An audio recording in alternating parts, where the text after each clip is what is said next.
Okayo, ladies and gentlemen, welcome back. My name is Zephyr, and today we are taking a look at Rise of Industry and see if it's worth playing during our downtime. Rise of Industry is a city building game, but this time its main focus is towards the industrial side of things. You don't have to colonize an island and build a self-sufficient city like the likes of Eno. Neither do you have to prevent the collapse of society such as Frostpunk. All you gotta do is gather resources, build factories, and optimize your trade routes in order to build an industrial empire and meet the market demands. And the size of your empire is parallel to the size of your ambition. There are three game modes in Rise of Industry: as a campaign, scenario, and tutorial. The tutorial will teach you all the things that you need to know in order to play Rise of Industry, whereas the campaign mode and scenario mode, however, are very much similar to each other. The difference between the two modes is that in the scenario, you are able to set the winning condition on how to win the game, and that is it. So, when you go into the game for the first time, you will see a massive landmass that is divided by a river too, depending on your world generation settings.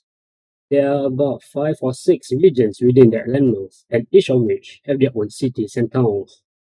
You start by placing down your headquarters within one of those regions.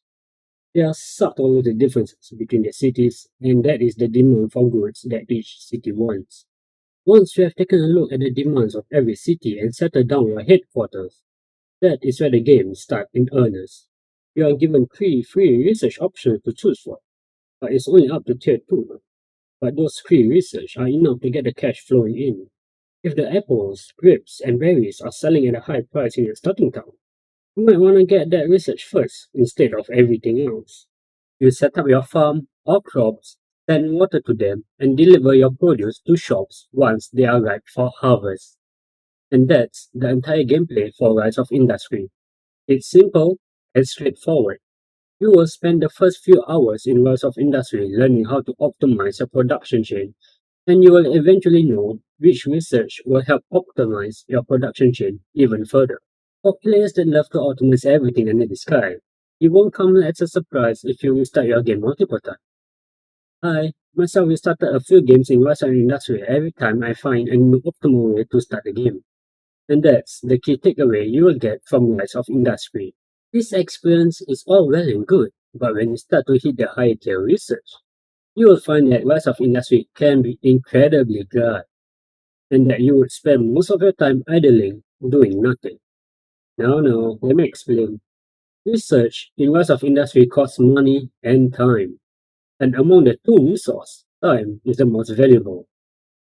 A tier 1 research will take about 60 in-game days to complete, and putting that into real life time, that would be 8 minutes. But yeah, it takes 8 minutes to complete a tier 1 research. But the game isn't so cruel to let you wait 8 minutes just to finish a tier 1 research. Rise of Industry allows you to play the game at 4 times the speed, and with 4 times speed, it would take us about a minute to complete a tier 1 research. Now, doing the maths, a tier 1 research will take about a minute, a tier 2 will take about 2 minutes, a tier 3 will be roughly 10 minutes, and the last tier will take about half an hour. With this as a baseline, you would spend a lot of your time waiting for your research to be done after you are done setting up a production chain for your last research item.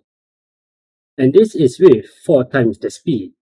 Without 4 times the speed, it will take even longer to complete your research. You might argue with me, Zephyr, I can just take all the first tier research and build those production chains first, before going for the second tier research.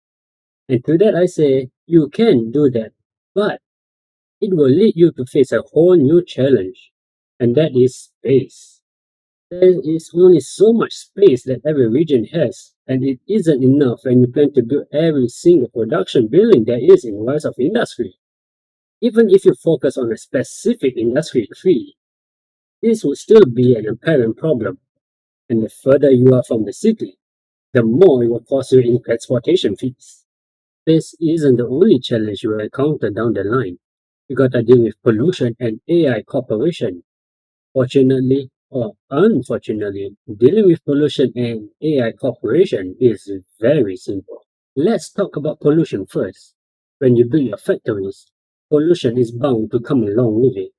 But to deal with pollution, all you gotta do is get an air purifier building, place it down, and all your pollution will just disappear.